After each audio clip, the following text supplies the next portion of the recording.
Hello and welcome to yet another tutorial by Davies Media Design. My name is Michael Davies, and today I'm going to be showing you guys how to create this cool transparent text overlay effect on your images. It's also called a photographic text effect. So this is a pretty simple effect, and it involves the text tool, the gradient tool, and also using layer masks, and so I'm going to show you how to create this effect. But of course, before we get into that, I want to direct you guys over to my website at daviesmediadesign.com. We've got tons of video and text tutorials on here, as well as Project Translate and the Poll of the Week, so definitely check that out. You can also enroll in our GIMP photo editing course from beginner to pro photo retoucher, and I'll include a link to this as well as all the relevant links from this tutorial in the description. So here's the photo I'm using. This is a free photo from Pixabay. Go ahead and hit free download here to download this. I did the 1920 by 1279 version. And then I'm also using the Adobe Color Wheel. Just Google Adobe Color and this will pop up. This is a free tool from Adobe. It allows you to create different color harmonies. So you can see over here you've got analogous, monochromatic, and just a bunch of other different types. I've used this in a few other different tutorials.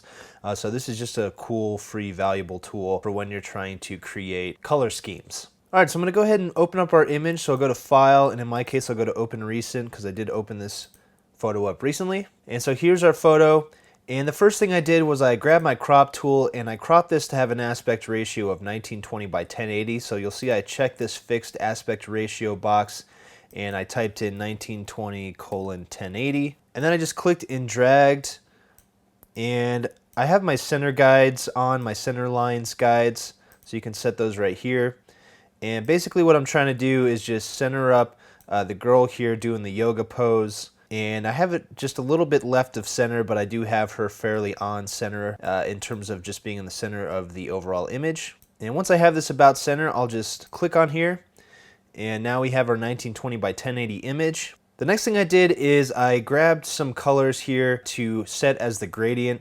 And the way I chose my colors is basically I looked at the colors that were going to be in the area where my text is going to be. So in this case, towards the center.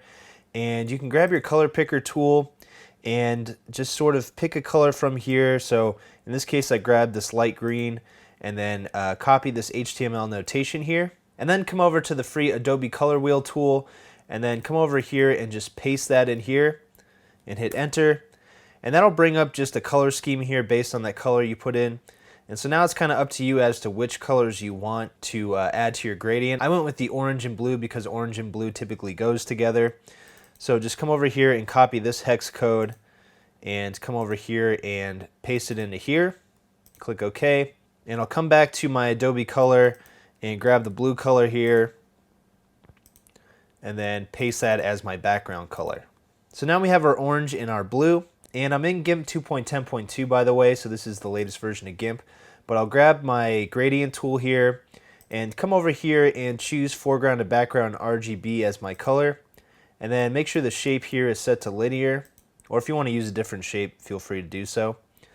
But create a new layer over here, and we're going to name this layer gradient because we're going to put a gradient on this layer, and make sure that the fill width is set to transparency and click OK. Alright, so before I draw my gradient real quick, I'm just going to turn the opacity of this layer down a little bit, and that way I can see the photo behind my gradient after I draw it. So I'll go ahead and draw this gradient. And the cool thing about GIMP 2.10.2, or really just GIMP 2.10 or newer, as I've pointed out in other tutorials, is that you can live edit this gradient now. So you can kind of switch the colors or just move these different points here. And you can also change the shape and just see what looks best really on your image. I'll just set this to linear and then choose another tool, and that will apply this gradient. So now we've got this nice gradient here. And the reason I chose the orange and blue apart from these two colors being complementary to one another is that I don't want them to be too similar to the colors where the letters are going to be, because we want them to be contrasted against the colors in the image, and that way they'll stand out a little bit better. So that's really why I chose that orange and blue. So next I'm going to type my text on here. So I'll grab my text tool, click on the composition, and with my caps lock key on, I'll just type an abbreviated version of adventure. And I'll change this font to the Nexa Bold font, which, as you guys probably can tell by now, this is a font that I really like. And I'll double click on my text to select it, and I want to bring the letters closer together, so I'll decrease the kerning right here. But you'll see that as I do this, the letter starts to come off the edge of our text box here. So, and I have my justify set to centered right now, and that's just how the text is aligned within the text box. But all I have to do is click on the right edge of my text box and drag it out, and that will increase the size of the text box, and that'll keep this A from getting cut off over here. So I'll stick with that right there, and I can increase my text a little bit more if I want to, and not too much though. And again, we got to make sure our text is not getting cut off by the text box, so we can just elongate it here. And it doesn't matter what color it is really, because we're going to hide this text layer anyway. But now I'm going to grab my move tool and go ahead and move this in place. If you want this to be more precise, you can grab your alignment tool, click on the text layer, and then you can center align this both vertically and horizontally like so. The only issue with that is that because we decreased the kerning in the text box, the text itself is not perfectly aligned within the text box, so it might be a little bit off. And so for that, we can just click on the text box here, and in my case, you'll see there's a little bit more room on the right side of the text box than the left, so I'll just move this a little bit over to the right to sort of compensate for that. Alright, once we've done that, we can right click on our text layer and go to alpha to selection, and that'll select all of our text. And then come over here to your gradient layer. You can hide this text layer by clicking on that eye icon right there. And I'll go ahead and hit my delete key, and that will delete the area that is the shape of our text on the gradient layer. And I'll go to select none. So you can already see we've got a cool effect going on here, but I want the text to stand out even more. So next I'll grab my zoom tool, and I want to zoom in right here because I want the inside of the D right here to basically look a little bit more dynamic and make it look like the rock is kind of poking out of here, and also the model stands out a little bit more. So to do that, I'll add a layer mask. So I'll right click and go to add layer mask, and under initialize layer mask 2, I'll select white full opacity and click add. And so now we have a layer mask on this layer. I'll grab my paintbrush tool and I'll change the color here to black. And now I'm just going to paint away the parts where the rock and the model basically overlap with our letter here. And I'll grab the zoom tool as well to zoom in a little closer so I can get a little bit more precise.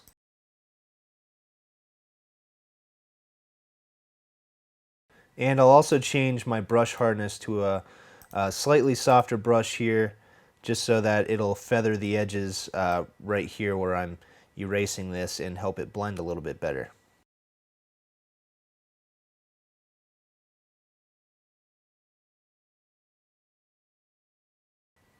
And by the way, I was using the brackets on my keyboard, the left and right bracket, to increase and decrease the size of my brush. Alright, so that looks pretty good. So if I grab my zoom tool, hold control, and zoom out, now you can see the rock sort of protrudes into the D here, and makes it look like it's overlapping a little bit there, and it just adds a little bit of dimension. And same with the girl right here. It looks like she's almost like coming out of the photo here, and that just makes it look like it has more dimension. Alright, so now all I want to do is make the text stand out a little bit more. And so to do that, I'll come over here and duplicate my gradient layer. And the reason I want to do that is because I'm going to right click on the layer mask, and make sure you're clicked on it first. And then I'll go to apply layer mask. And so that's basically going to merge the parts of the gradient layer that we erased on the layer mask with the gradient layer itself. So all of those corrections are on one layer. So if I hide everything, you can see here what I'm talking about. I'll go ahead and unhide those items again. And now what I want to do is right click and go to alpha to selection. And that is going to select all of the areas that have been erased here on this gradient layer.